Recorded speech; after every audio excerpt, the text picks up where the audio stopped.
At Techdays this year, we will do a Universal Windows Platform workshop. They will learn how to make application that works on desktop, IoT, Xbox, and even HoloLens.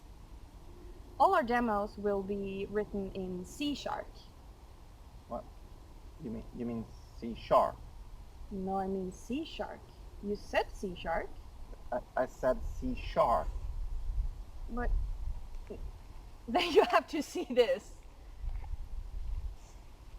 Makes total sense. It's a C#.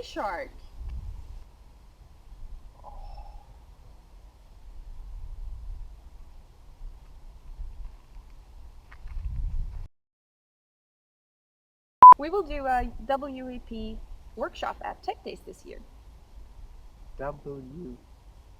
What? They will learn how to make applications from everything. We will do a workshop. Hope to see you there.